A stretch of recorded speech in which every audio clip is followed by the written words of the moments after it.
راحتیں آپ کی زندگی میں اللہ تعالیٰ کیسے پیدا کرتے ہیں، آپ کی زندگی میں برکت کتنی آتی ہے.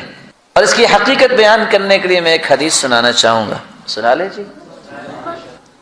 حدیث میں آتا ہے ایک دیہاتی آیا اور آ کے کہتا ہے اللہ کے رسول ایسی بات مجھے بتائیں جو بعد میں کسی سے نہ پوچھوں اور میں جنت چلا جاؤں. آپ نے فرمایا قل سبحان اللہ والحمد للہ ولا الہ الا اللہ واللہ اکبر ولا حول ولا قوة الا باللہ. اس نے کہا اور چل پڑا. پھر سوچتا ہے، واپس آ گیا، کہتا ہے اللہ کے رسول سبحان اللہ یہ تو اللہ کے لیے ہوا نا، میرے لیے تو کچھ نہ ہوا. والحمد للہ اللہ کی تعریف یہ بھی تو اللہ کے لیے، میرے لیے کیا. ولا الہ الا اللہ یہ بھی اللہ کے لیے، میرے لیے. ولا حول ولا قوة الا باللہ یہ بھی اللہ کے لیے، میرے لیے. کہا تم یہ کہو اللہم اغفر لی وارحمنی وارزقنی، اللہ مجھے معاف کر دے، مجھ پہ رحم فرما، مجھے رزق دے. اور پھر سوچتا ہے اللہم اغفر لی، معاف تو اللہ نے کرنا ہے، میرے لیے کیا. رحم بھی اللہ نے کرنا ہے، میرے لیے. رزق بھی اللہ نے دینا ہے. اللہ کے رسول فرماتے ہیں جب تم کہو گے نا اللہم اغفر لی، اللہ ساتھ ہی کہہ دیں گے قد فعلت، میرے بندے میں نے کر دیا معاف. جب تم کہو گے اللہم ارحمنی، اللہ مجھ پہ رحم فرما، اللہ فرمائیں گے قد فعلت، میرے بندے میں نے رحم کر دیا. اللہم ارزقنی، اللہ مجھے رزق دے، اللہ فرمائیں گے قد فعلت، میرے بندے میں نے رزق دے دیا. اس لیے سبحان اللہ عدد خلقہ، آگے ورضاء نفسی وزینت عرشی ومداد کلماتی. کبھی اس کے معنی پہ کسی نے غور کیا؟ اگر میں معنی کو بیان کرنے کے لیے اس طرح پڑھوں سبحان اللہ عدد خلقی، اللہ میں تیری تعریف کرتا ہوں اتنی، ساری دنیا جتنی تعریف کرتی ہے اتنی. بندہ ایک مرتبہ کہتا ہے لیکن اللہ اس کے نام اعمال میں اتنا لکھتے ہیں جتنی آدم سے لے کے مخلوق آئی اور سب نے سبحان اللہ کہا. وَمِدَادَ كَلِمَاتِ، کتنی مرتبہ لکھنا ہے؟ قرآن نے بیان کیا ہے 8 سمندر اگر ہوں، پوری دنیا کے درخت کلمے بن جائیں، اللہ کی کلام کلمے پھر بھی ختم ہو سکتے نہیں. اللہ میں تیری تعریف کرتا ہوں کہ 8 سمندر کی سیاہی بن جائے اور درخت کلمے بن جائیں، اتنی مرتبہ لکھا جائے. بندہ ایک مرتبہ کہتا ہے اللہ اتنی تعداد میں لکھتے ہیں. وزینت عرشی، جتنا عرش کا وزن ہے وہ وزن کیا بیان کریں. حدیث میں آتا ہے جو فرشتے حملۃ العرش ہیں، اللہ کے عرش کو اٹھانے والے، ما بین عاتقی الی شحمۃ اذنی، کندھے اور کان تک جو ہے وہ 4 سے 5 انگلیوں کا فاصلہ ہے. لیکن جو فرشتے ہیں مسیرۃ 700 عام، کندھے سے کان تک کا سفر 700 سال کا سفر ہے. فرشتے کتنے بڑے ہوں گے. پھر اللہ کے عرش کے بارے میں تو ہم بات ہی نہیں کر سکتے. اللہ اتنا وزن جو ہے نامہ اعمال میں کل کو بنا دے سبحان اللہ کا، اللہ اتنا ہی بنا دیں. ورضاء نفسی، اللہ میرے اندر کمی کوتاہی ہو سکتی ہے، اللہ اتنی مرتبہ لکھ لے جہاں تو راضی ہو جائے. تو ذکر کرنا یہ اللہ کا محبوب ترین عمل ہے، انسان بھی اللہ کا محبوب بنتا ہے. الحمدللہ رب العالمین، الصلاة والسلام على أشرف الأنبياء والسيد المرسلين وعلى آله وصحبه أجمعين، أما بعد، فأعوذ بالله من الشيطان الرجيم. قل لعبادي الذين آمنوا يقيموا الصلاة، گزشتہ سے پیوستہ رسول اللہ صلی اللہ علیہ وسلم کا سکھایا ہوا نماز کا طریقہ جو صحابہ کرام نے بیان کیا، اس کی تفصیلات جاری ہیں. اور آج ہم 6 نقطے سے آغاز کریں گے. مکمل وضو کرنے کے بعد ایک انسان کو قبلہ رخ ہو کے کھڑے ہونا چاہیے، سترے کا اہتمام کرنا چاہیے، اور صف مکمل کرنی چاہیے اور درست کرنی چاہیے. اور نیت جو ہے زبان سے نہیں بلکہ دل سے کرنی چاہیے. 6 کام اللہ اکبر کہنا. رسول اکرم صلی اللہ علیہ وسلم نے صحابہ کرام کو یہ حکم دیا. سیدنا ابو ہریرہ رضی اللہ تعالی عنہ روایت کی راوی ہے. اذا قمت الى الصلاة فاسبغ الوضوء ثم استقبل القبلة فکبر. جب تو نماز کے لیے کھڑا ہو تو پہلے مکمل وضو کر لیا کر، پھر قبلہ رخ ہو کر اللہ اکبر کہہ دیا کر. سیدہ عائشہ رضی اللہ تعالی عنہ سے مروی ہے اور یہ روایت صحیح مسلم کی روایت ہے. کان رسول اللہ صلی اللہ علیہ وسلم یستفتح الصلاة بالتکبیر. رسول اللہ صلی اللہ علیہ وسلم نماز کو اللہ اکبر کہہ کر شروع کیا کرتے تھے. یہاں چونکہ دونوں روایتوں میں اذا قمت الى الصلاة اس روایت میں بھی قیام کا لفظ آیا ہے. یہاں بطور نوٹ ایک حدیث صحیح بخاری کی 1117 نمبر لکھ لی جائے.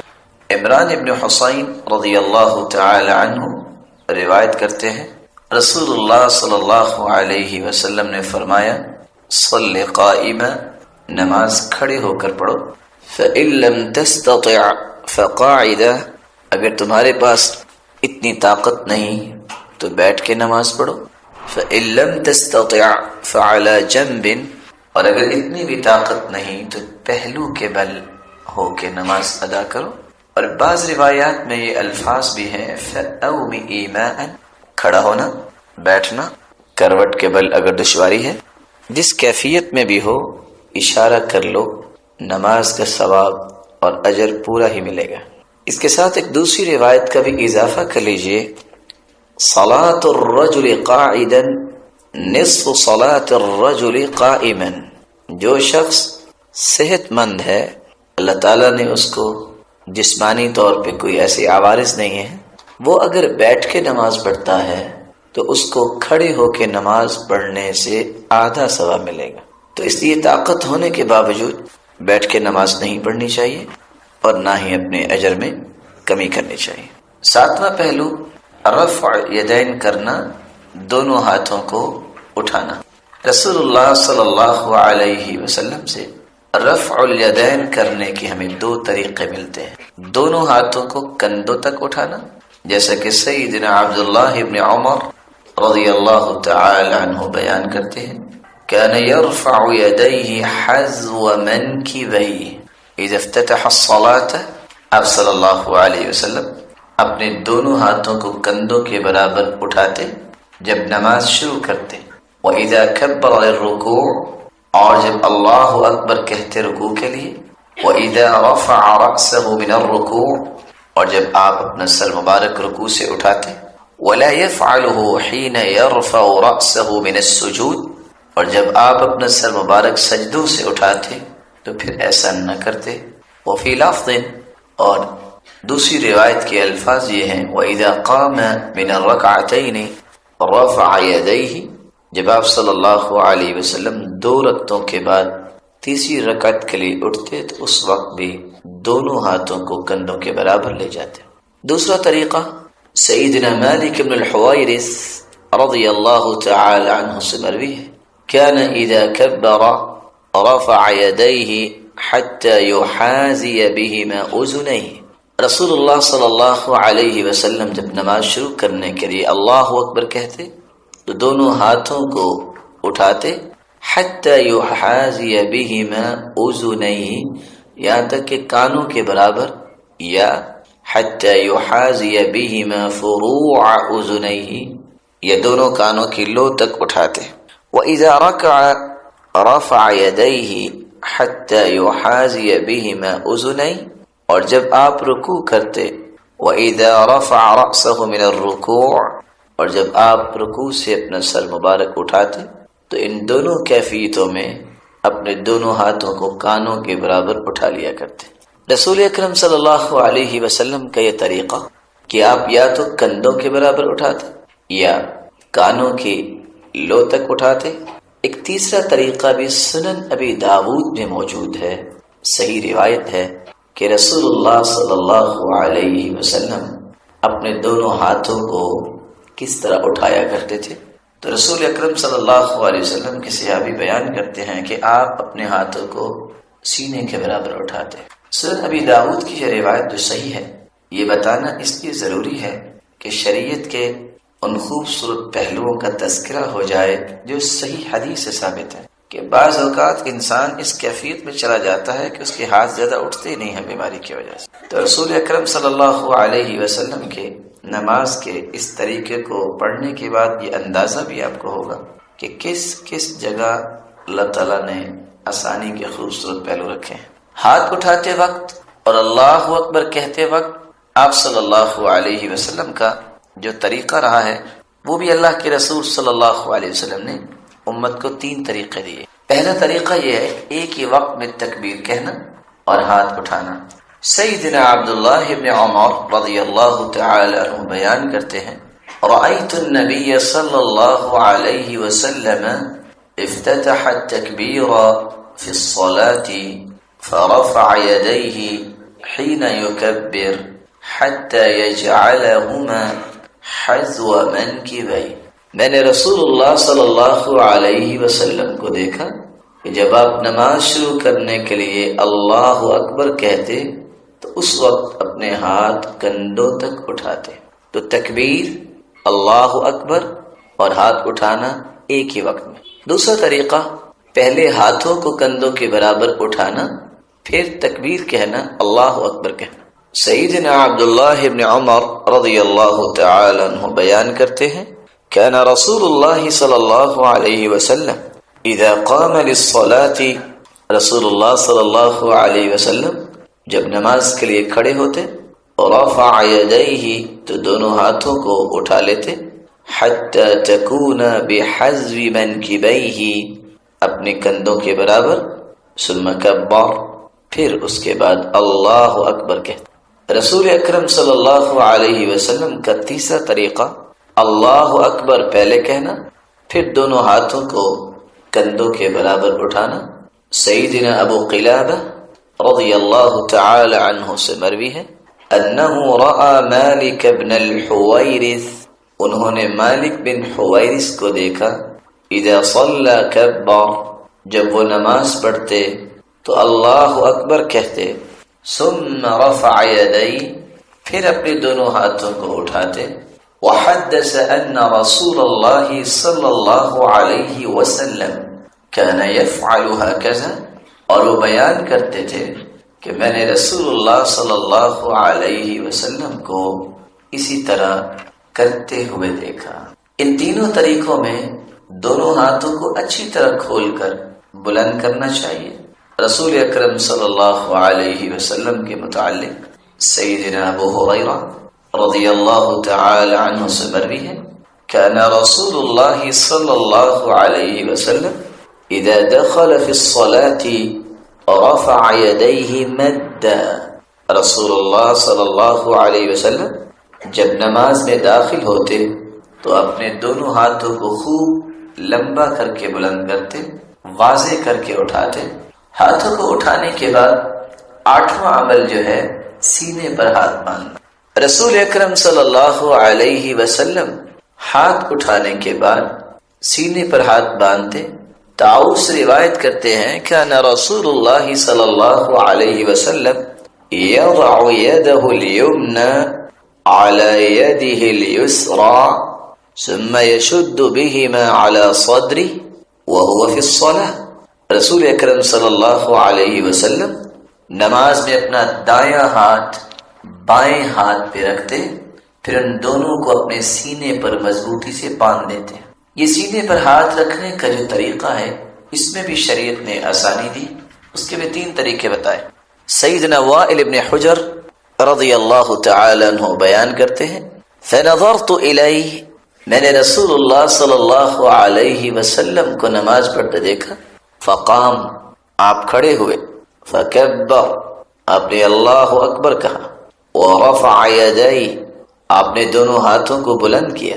حتی حازتا بأذنی، دونوں ہاتھ یہاں تک کہ کانوں کے برابر چلے گئے. ثم وضع یدہ الیمنى علی کفہ الیسرى، پھر آپ نے اپنا دایاں ہاتھ اپنی بائیں ہتھیلی پہ رکھا. والرسغ اور کلائی پہ رکھا، والساعد اور بازو پہ رکھا۔ ان تینوں طریقوں کو توجہ کے ساتھ سمجھیے۔ جب انسان اکیلا کھڑا ہو تو کلائی پہ اپنی ہتھیلی پہ اپنا دایاں ہاتھ رکھ سکتا ہے یا جوڑ پہ جوڑ رکھ سکتا ہے، کلائی پہ کلائی۔ لیکن جب انسان صف میں کھڑا ہوتا ہے تو اس کیفیت سے بسا اوقات ساتھ کھڑے ہونے والے کو تنگی ہو سکتی ہے، تو پھر دائیں ہاتھ کو الساعد بازو پر رکھا جائے۔ وہ تین طریقے جو آپ نے ابھی سنے، ہاتھ رکھنے کے یا اللہ اکبر کہہ کر ہاتھ اٹھانے کے، اللہ اکبر اور دونوں ہاتھ اٹھانا اکٹھے، پہلے ہاتھ اٹھائے جائیں پھر اللہ اکبر، پہلے اللہ اکبر کہا جائے، پھر اس کے بھی تین طریقے آپ نے دیکھے، کندھوں کے برابر، کانوں کے لو کے برابر اور سینے کے برابر، جو سنن ابی داود کی روایت۔ یہاں اس مسئلے کی مزید وضاحت جو آپ کے لیے بہت ضروری ہے، رسول اکرم صلی اللہ علیہ وسلم صحابہ کرام کو نماز کا یہ جو طریقہ سکھا رہے تھے، اس کے متعلق ایک بہت ہی خوبصورت حدیث صحیح الجامع کی ہے، ان من سنن المرسلین وضع الیمین علی الشمال فی الصلاة۔ انبیاء کی سنتوں میں سے سنت ہے کہ دائیں ہاتھ کو بائیں کے اوپر رکھا جائے۔ دین فطرت ہے، تھوڑی سی توجہ کیجیے۔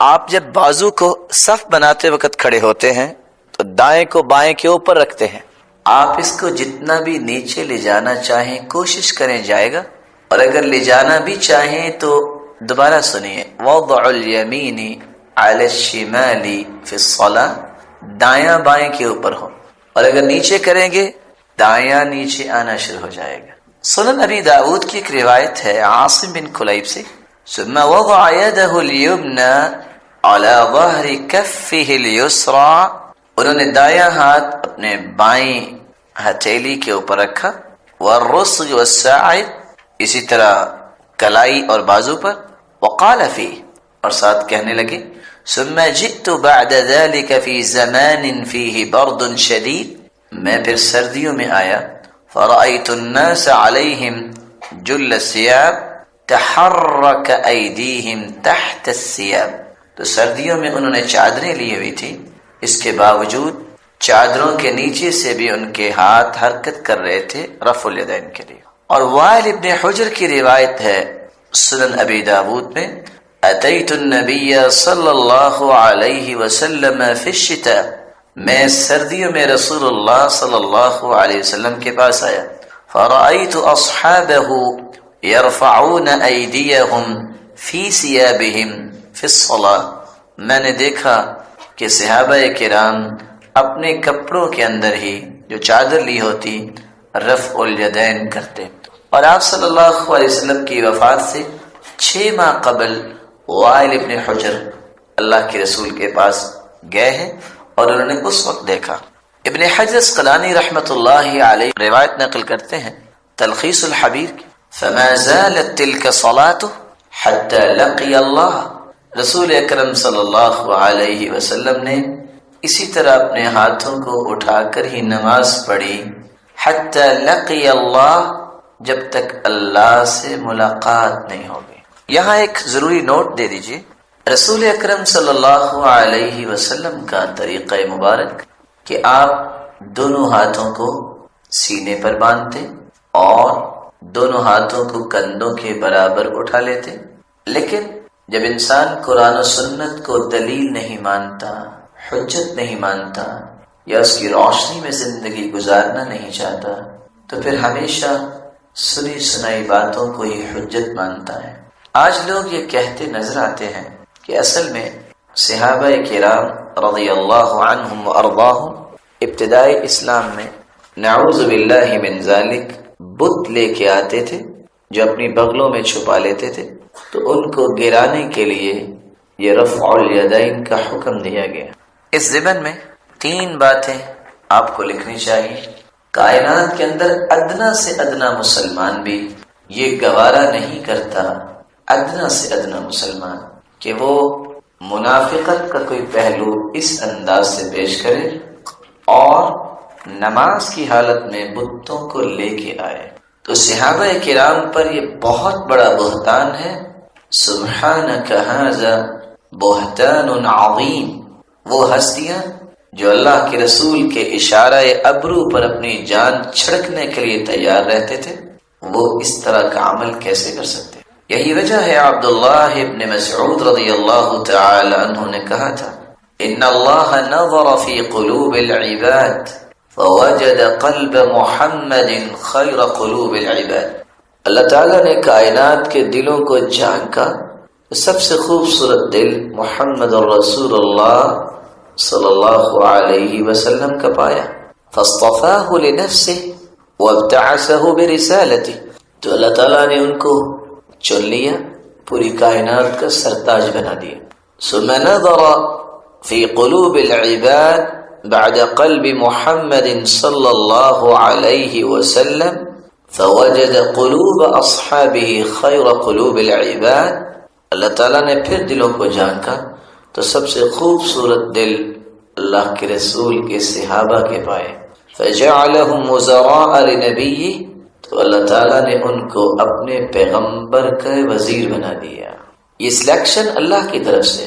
اللہ یصطفی من الملائکۃ رسلا ومن الناس.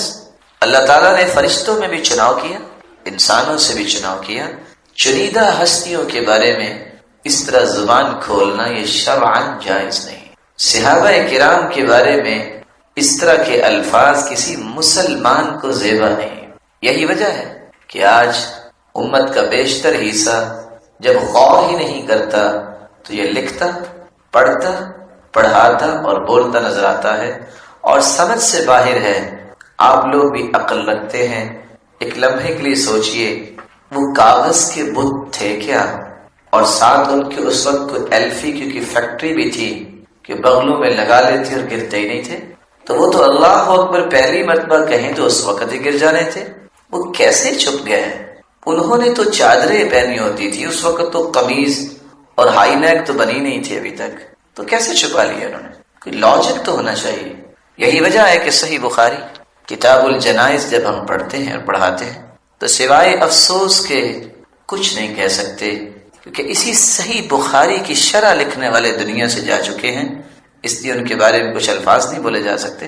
وہ لکھتے ہیں کہ جب لفظ آئے اللہ کے رسول نے ایک عورت نفاس کی حالت میں فوت ہوئی، قام فی وسطھا. آپ کھڑے ہوئے. کہاں کھڑے ہوئے؟ وسط کس کو کہتے ہیں؟ جس کا معنی درمیان ہے. لیکن چونکہ ان کے مذہب پہ، ان کے مسلک پہ، ان کے اسکول آف تھاٹس پہ بہت ساری ہٹ آتی، نے کہا نہیں، اس کا معنی وسط نہیں. شاگرد کے سوال پہ کہا کہ کل بتاؤں گا، اور دوسرے دن جب آ کے سوال کیا کہا ہاتھ اٹھاؤ. اس نے ہاتھ اٹھائے، کہا اب بتاؤ.